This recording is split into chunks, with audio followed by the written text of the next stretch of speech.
E aí que eu fiz um vídeo falando sobre o ideal de eu, que você pode ver ali, e recebi uma dúvida que eu achei bem legal, que vale a pena ser respondida. Porque eu sou assim, gente, além de eu ler as mensagens que vocês me mandam, eu ainda gravo vídeo pra responder. Olha, eu sou uma delícia mesmo, viu? Bom, olha só que legal. A pergunta foi a seguinte: essa parte da psicanálise eu ainda não entendo. O que te incomoda no outro seria o seu problema? Aí ele colocou: meu exemplo. Me incomoda muito.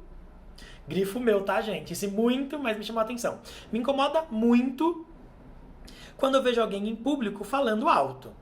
Sou bastante reservado e não queria jamais me espelhar naquela pessoa.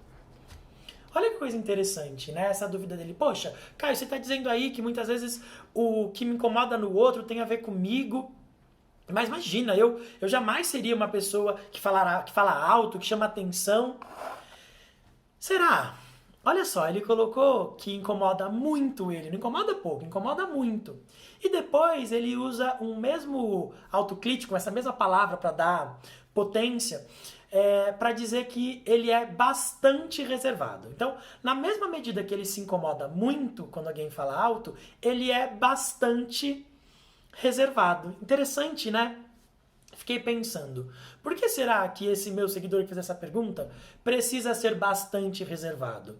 Por que será que ele construiu a narrativa da própria vida como alguém bastante reservado, escondido, que não se revela, que não chama atenção, que não ocupa muito espaço, né? Estou usando aqui alguns adjetivos sinônimos para a gente pensar que, será que quando esse seguidor olha para essa pessoa esparafatosa e ele se incomoda, na verdade esse incômodo não está falando da própria dificuldade que ele tem de ocupar espaço, da dificuldade que ele tem de se revelar? Talvez isso esteja ligado numa sensação que esse seguidor tem de não ter uma autoestima muito bacana, dele achar que, imagina, por que eu vou falar alto? Por que alguém ia querer me ouvir? Ou será que eu tenho algo interessante para dizer? Ou então pode ter um lugar narcísico, de orgulho. Imagina, para eu me revelar para alguém, essa pessoa tem que ser muito especial. Eu só me revelo para aquelas pessoas que são, assim, selecionadas a dedo. Percebe que se for por um lado da inveja ou por um lado do orgulho, no final das contas, esse incômodo diz muito mais a respeito dele próprio do que daquela pessoa? Porque ele poderia ver lá a pessoa falando alto e tal, e ele não se incomodar, ou se incomodar pouco, mas ele se incomoda muito, na mesma medida que ele é bastante reservado. Será que se esse seguidor fosse pouco reservado, ele se incomodaria menos? Talvez, se ele fosse pouco reservado, ele também se incomodaria pouco com a pessoa que fala muito, faz muito barulho. O que eu acho que é legal dessa discussão, gente, é a gente se perguntar: esse meu incômodo, que é meu, fala o que sobre mim? Porque percebe que não é a pessoa que fala alto que gera o incômodo nele, é ele que se incomoda com ela. Ninguém tem poder de produzir nada na gente. O outro reage e a gente responde a essa reação, a essa existência.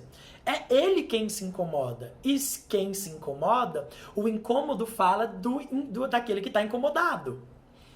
Por que é importante isso? Porque às vezes a resposta não é óbvia. Não, eu não tenho inveja. Às vezes não tem inveja, mas às vezes essa pessoa revela em você a sua prepotência, a sua arrogância, às vezes a sua baixa autoestima, às vezes sim, é inveja mesmo, você queria ser como ela, ou às vezes não ser como ela, mas em alguns aspectos poder se orgulhar, poder fazer barulho, às vezes você queria no trabalho dizer: não, olha aqui, olha pro meu projeto, enfim.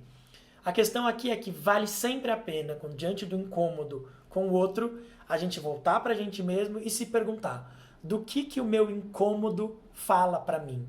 O que esse meu incômodo tá me contando a respeito de mim mesmo?